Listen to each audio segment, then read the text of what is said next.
Hola amigos, bienvenidos a esta nueva emisión de Sin Filtros, donde vamos a conversar con el dirigente político venezolano José Luis Pirela. Él nos va a hablar sobre el escenario que se presenta en estos momentos en Venezuela con el proceso que se anuncia va a ser muy reñido sobre las elecciones regionales.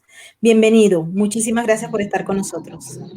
Muchas gracias a ti, Maybor, por la gentil invitación a tu prestigioso programa. En primer lugar, yo creo que la convocatoria a algunas elecciones regionales son parte de la agenda de Maduro. Son una agenda, son un elemento para la agenda de permanencia en la que Maduro se mueve desesperadamente. Habría que preguntarle a quienes creen que deben participarse en esas elecciones regionales, ¿qué ganamos y qué perdemos en esas elecciones regionales? Primera pregunta. En segundo lugar, ¿qué resuelven? ¿Qué le resuelven a los venezolanos en su tragedia profunda, en lo económico, en lo social, en lo político, en lo institucional, en lo constitucional, en sus derechos constitucionales? ¿Qué le resuelven a los venezolanos la participación en unas elecciones regionales? Todos sabemos que las elecciones regionales no van a resolver ningún problema. Las elecciones regionales no van a resolver el problema político, institucional, de la falta de libertad, de la falta de democracia, de la falta de institucionalidad, de la falta de justicia y de Estado de Derecho. No resuelven absolutamente nada en el plano político institucional.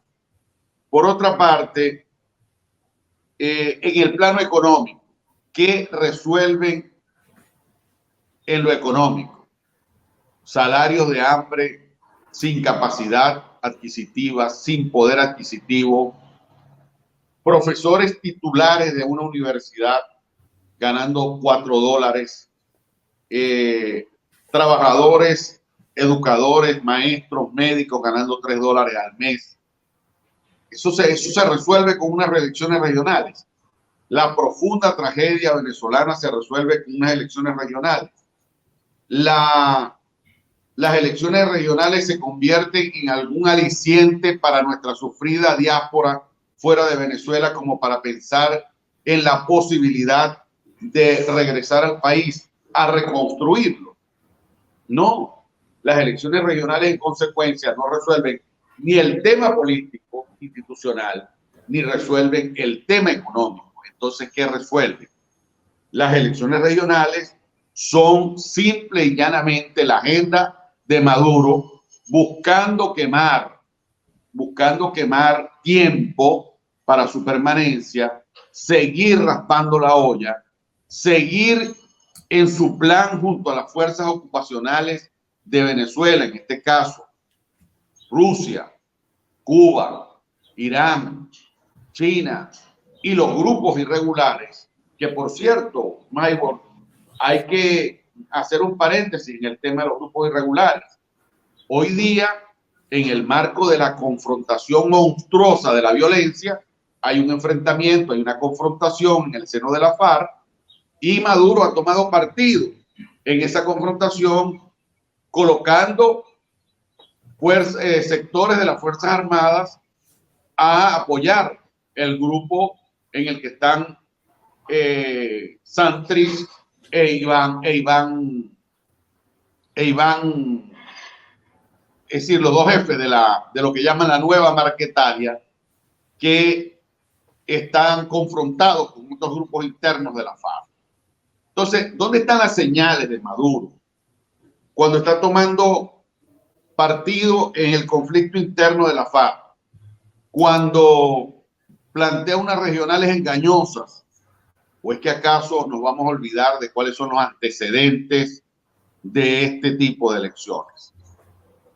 Ellos, cuando pierden una elección regional, montan un gran fraude. Cuando montan unas elecciones regionales, montan un gran fraude. Y en ese gran fraude, en los lugares donde aún con fraude pierden las elecciones, ¿qué han hecho? Desconocer las facultades constitucionales del funcionario electo, del gobernador, o del caso de Caracas, del alcalde metropolitano Antonio Ledesma, quien lo despojaron de sus facultades, lo persiguieron, lo encarcelaron y tuvo que huir de Venezuela y está hoy día en el exilio porque no reconocieron la voluntad popular del pueblo de Caracas, del pueblo metropolitano que lo eligió. Los gobernadores electos en el último proceso de la oposición en 4 estados son simplemente hoy día unos conserjes, pagadores de nómina, a quien lo despojaron de todas sus facultades como gobernadores. No son representantes reales ni del poder nacional en la región, en la entidad federal, ni son tampoco expresión del funcionamiento cabal y completo de la entidad federal. Entonces, para mí, las elecciones regionales, para nosotros, las elecciones regionales, no son más que colocarse detrás de la agenda de Maduro, cuando el problema de fondo en Venezuela está ubicado de otra manera. Yo creo que la estrategia de colocarse en las elecciones regionales nos obliga a recordar hechos como el que acabo de señalar, la colocación de los mal llamados protectores en los lugares donde pierden. Pero también está el hecho de que hace falta que se profundice en el análisis de la situación de Venezuela, que no se caiga en el juego de Maduro, que no se abandone, no se puede abandonar. Por ejemplo, Mike, se acordó en los sectores democráticos una ruta de lucha. La ruta de lucha planteada fue cese de la usurpación, gobierno de transición y elecciones libres. Pregunto, ¿por qué se abandonan estos objetivos o se abandona esta ruta en el plano táctico? Bueno, si vamos a abandonar una ruta, eso debería ser el producto de un gran debate nacional entre los sectores de la oposición y no solo una decisión del G4, sino de todos los sectores democráticos del país, donde se comprometa a todas las expresiones políticas, a todos los partidos políticos, a todos los grupos parlamentarios, a la sociedad civil, a los gremios, a los sindicatos, es decir, la Venezuela real, del país nacional, dando un debate sobre cómo abordar el tema. Porque efectivamente las fallas que hoy se observan en materia de conducción por parte de la oposición es que el ensayo exitoso de las parlamentarias del 2015 con una mesa de la unidad donde estaban todos los partidos, desde los más grandecitos hasta el más pequeñito, tenía expresión en esa mesa para el debate, para la construcción, y se planteó una estrategia única, candidatos únicos, ruta única, estrategia única y la unidad real y efectiva. Y esa unidad produjo unos resultados exitosos. Esos resultados exitosos y ese ensayo exitoso fue abandonado erróneamente por la política del G4, es decir, apartar a otros sectores y asumir desde el G4 la conducción, abrogarse la conducción de la oposición, y fue sustituida la MUD por el G4. Entonces, eso ha generado en el plano de los resultados hoy día frustración, decepción, desánimo, y tú no puedes venir a salirle al país con que unas elecciones regionales para preservar espacios, para cuidar espacios. Eso es una estrategia de vuelo gallinacio que no nos va a conducir a ninguna parte, que no conduce a la liberación de Venezuela y que además, desafortunadamente, y ojalá esté equivocado, crea las condiciones para que en Venezuela emerjan nuevos actores que pueden ser buenos, malos o regulares, pero nuevos actores, no de la oposición democrática actual, sino que en Venezuela pueden surgir nuevas intenciones. En este plano, obviamente, el presidente interino Juan Guaidó debe definir, asumir el timón hacia el objetivo o seguir secuestrado por las constantes presiones y los constantes debates en el G4.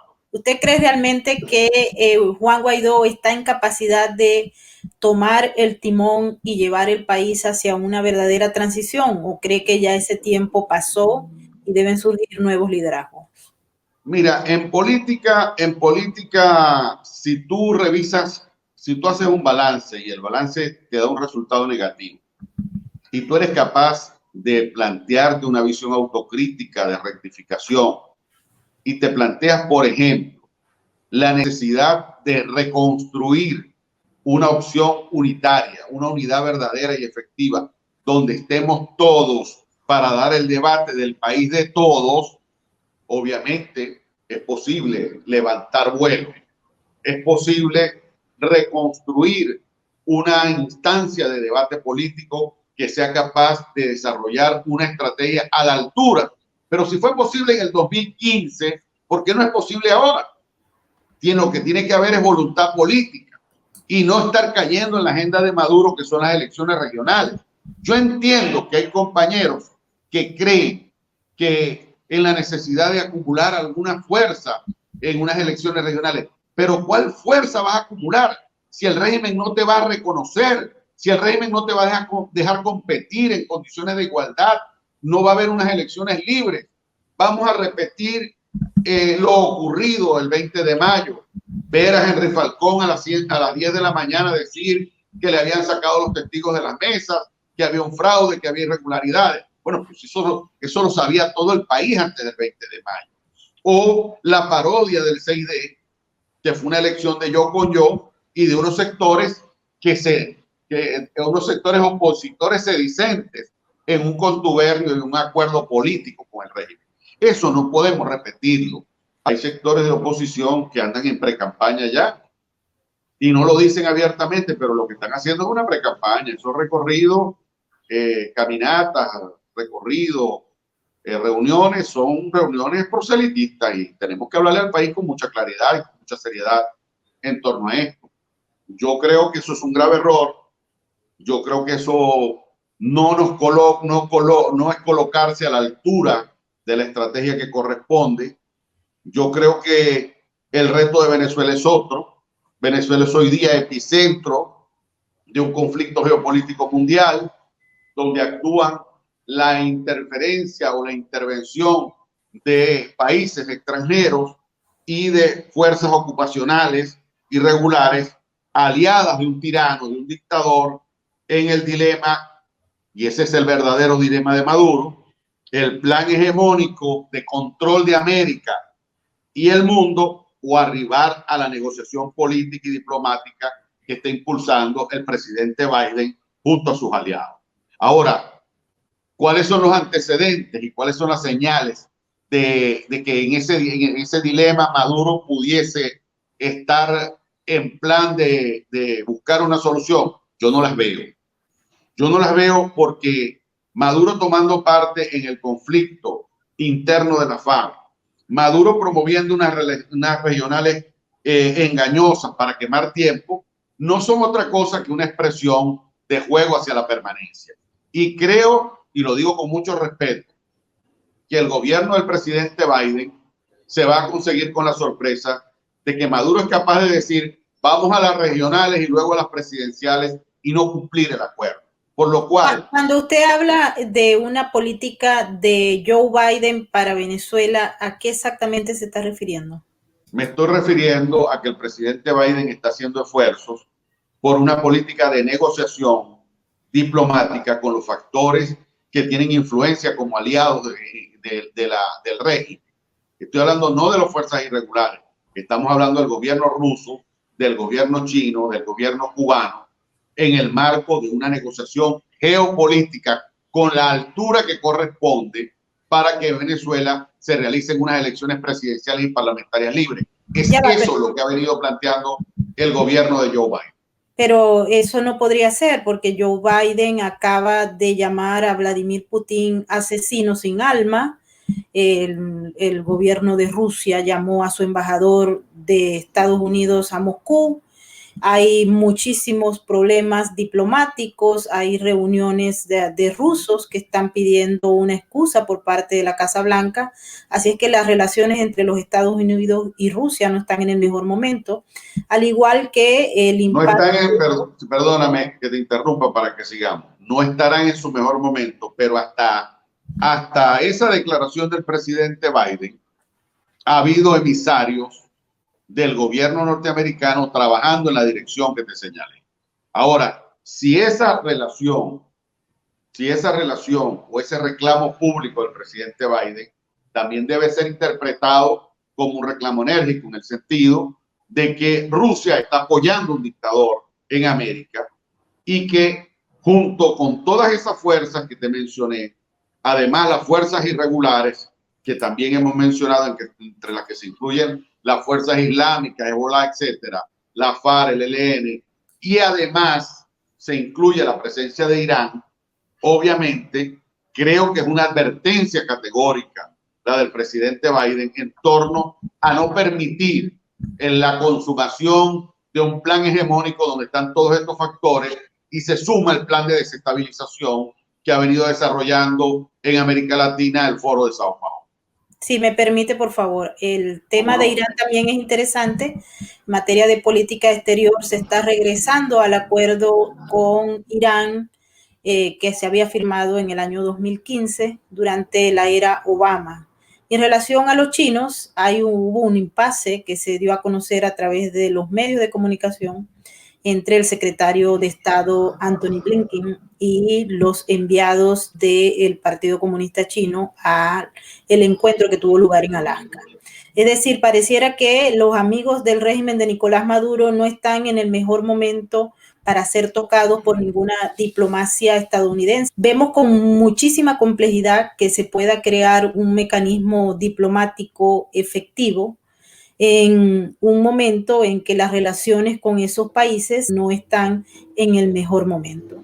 Entonces, ¿cómo podemos hacer si se plantea eso con los enemigos de los Estados Unidos, que son los amigos de Venezuela? ¿Hasta qué punto se puede hablar de una efectividad en materia de la estrategia que se está llevando a cabo para sacar a Maduro del poder? Esa pregunta, esa reflexión tuya la comparto y además es muy interesante la pregunta. Yo creo que entonces lo que está planteado es una posición mucho más categórica en la que la salida diplomática, que tiene dificultades, que tiene relámpagos, que tiene nubarrones, que tiene a un presidente que acaba de acometer una acción contra rebeldes de Siria, que también es un mensaje para Irán.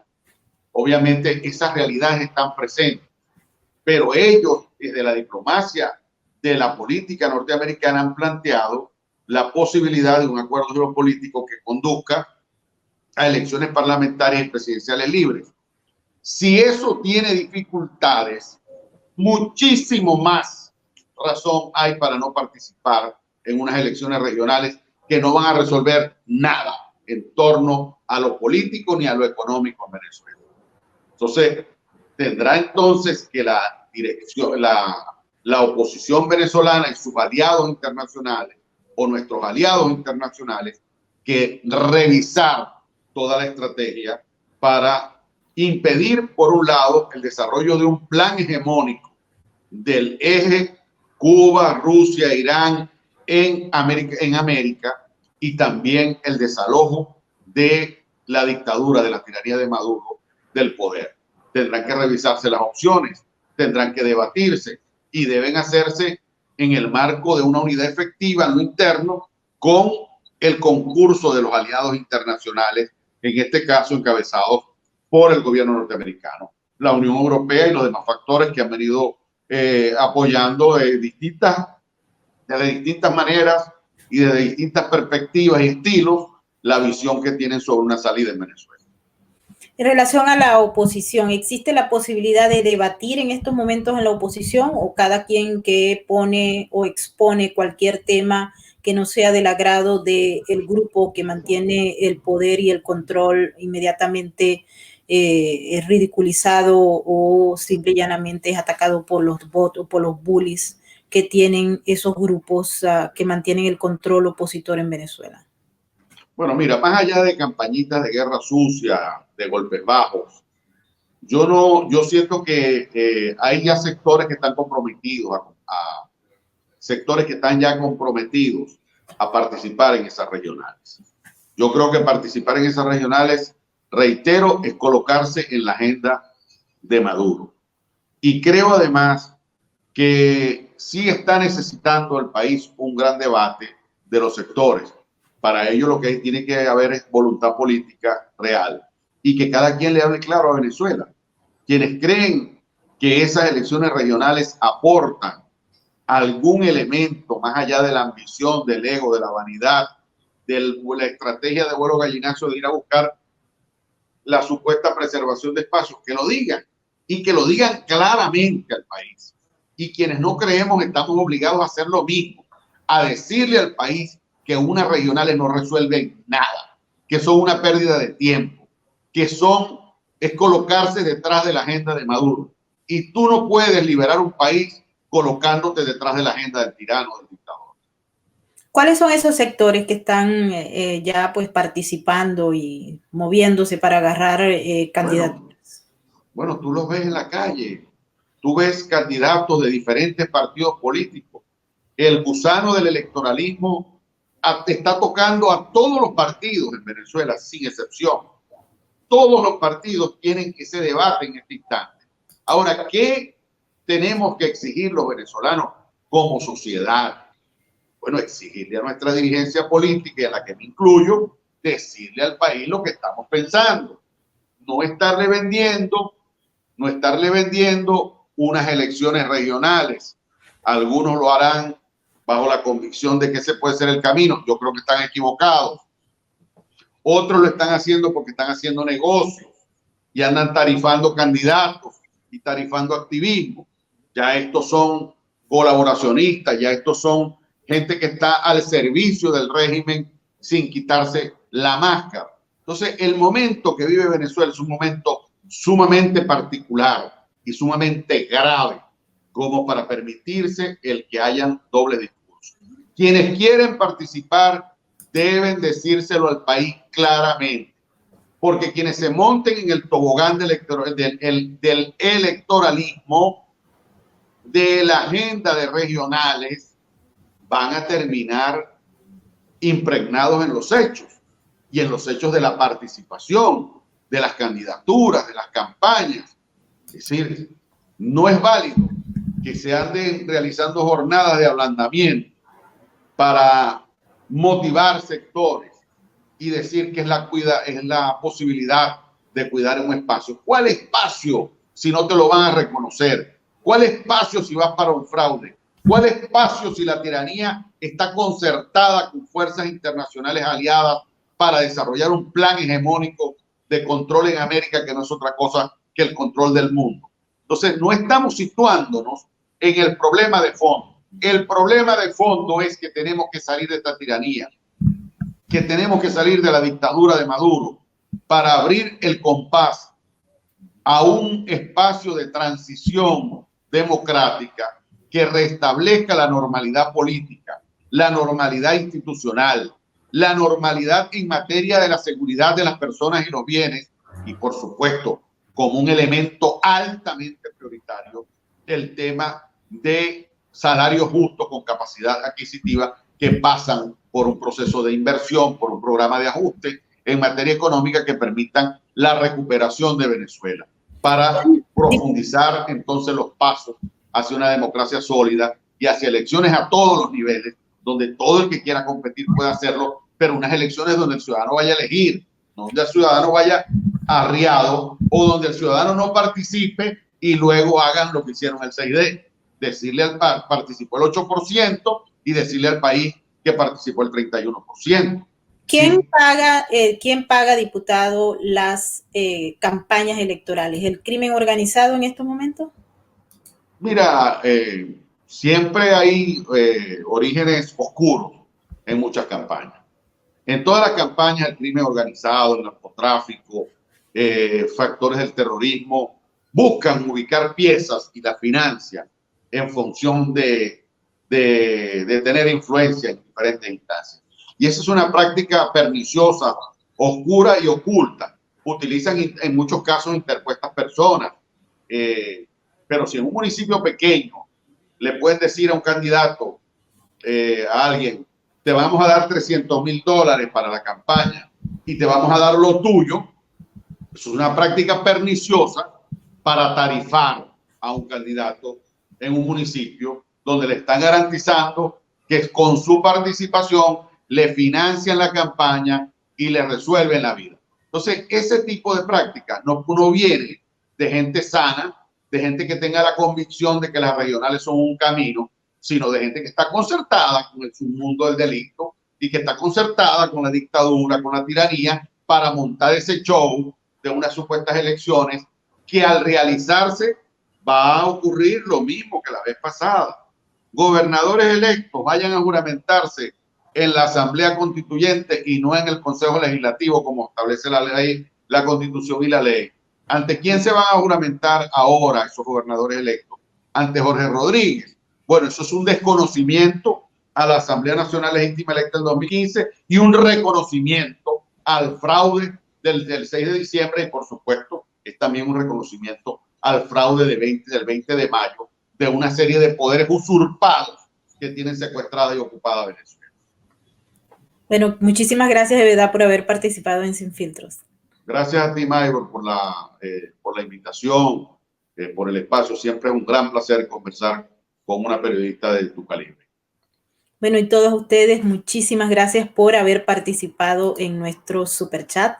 Recuerden que para nosotros es muy importante todos sus comentarios y opiniones. Y recuerden que si les gusta nuestro trabajo, regálennos un like. Nos vemos en nuestra próxima emisión.